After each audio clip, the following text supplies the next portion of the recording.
Hello, Mark Crossfield here. In my hands, TaylorMade R1 Driver. So the new R1 from TaylorMade, let's give it a hit, see what all the fuss is about. Let's get stuck in.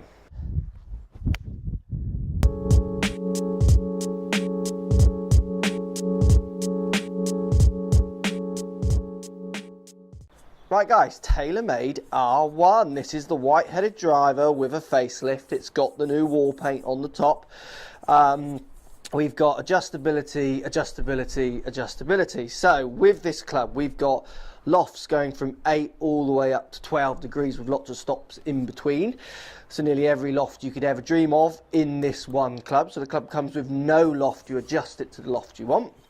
You've also got open and close settings on the back. I think it's 4 degrees you can open and close this face by, so you can set the face more open and more closed at address, try and help you shape your shots better.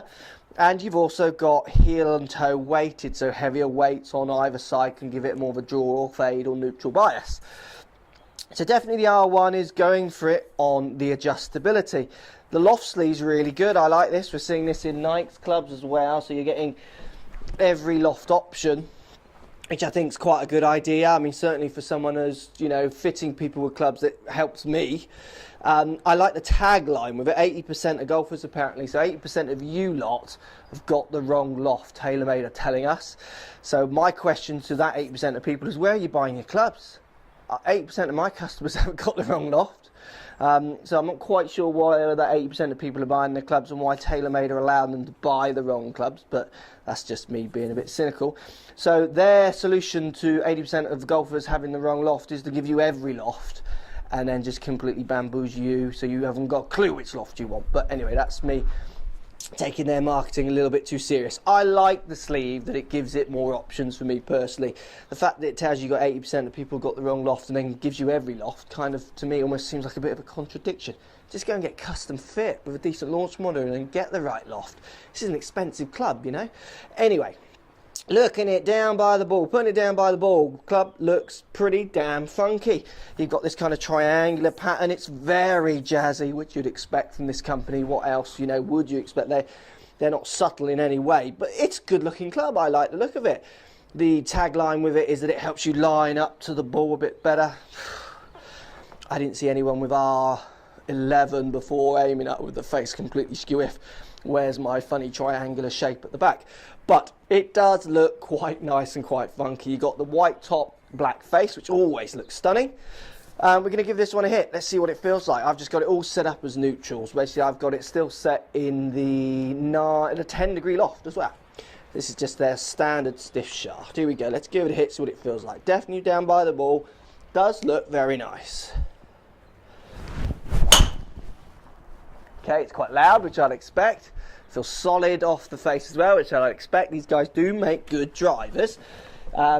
It's got every kind of dial that you could ever dream of getting into a club, which is only good for someone who wants to tinker and move around. If you're not someone like that who wants to get a bit more help with your driver and not tinker around with it, shouldn't stop you getting this one. Just make sure you go and get it fitted up nicely before you buy it. Okay, let's give it another hit, see how that feels a bit more off the middle. Didn't quite get all of that last one.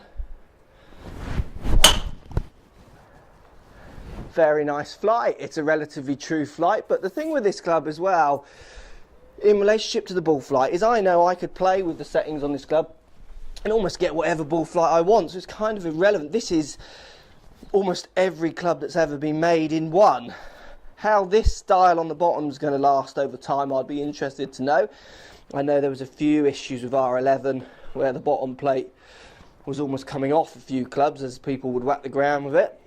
So it'd be interesting to see how that graphic on the bottom holds up in time. Oh yeah, that's right in the middle. It's very loud, but for lots of people that's exactly what they're going to want. I can see this driver getting a lot of presence on tour, already is, and I can understand why. It looks good, it performs well. We're going to get some numbers on it with Trackman and what have you as we get going through more of the reviews, but initial thoughts are R1, I'm liking it.